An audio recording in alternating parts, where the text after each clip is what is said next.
अस्सलाम वालेकुम व्यूअर्स, कैसे हैं आप and welcome back to my channel. तो आज ये आप देख सकते हैं जिस प्रोडक्ट का हम रिव्यू करने जा रहे हैं, it is fair and lovely winter fairness. तो जब हम खोलते हैं तो इसकी पैकिंग मुझे बाय द वे बहुत अच्छी लगी है। विंटर के लिहाज से इन्होंने जो ब्लू कलर सिलेक्ट किया है, I really like it. Bottle इसकी ऐसी है, वाइट जार है और ब्लू कलर का इसका लिड है, जो कि मुझे बहुत ही खूबसूरत लगा। फिर जब हम इसको खोलते हैं तो the cream is white inside, white colour की है ये। एंड खुशबू जो टिपिकल फेयर एंड लवली वाली खुशबू होती है वो है, थोड़ी सी सॉफ्ट सी खुशबू है। फेयरनेस क्रीम की निस्बत थोड़ी सी कम है इसमें।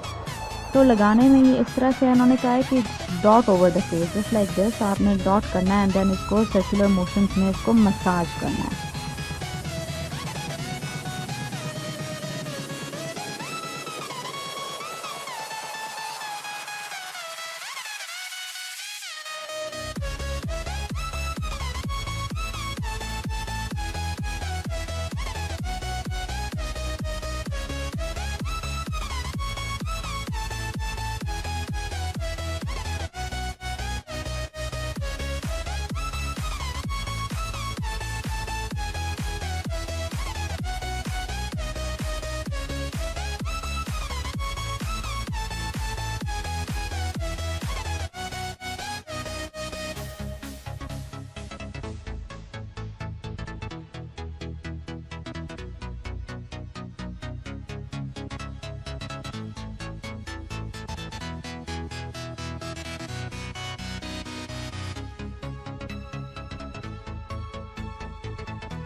इस वीडियो को लाइक ज़रूर कीजिएगा and remember to subscribe if you are new and take care of your self. अल्लाह हाफिज़।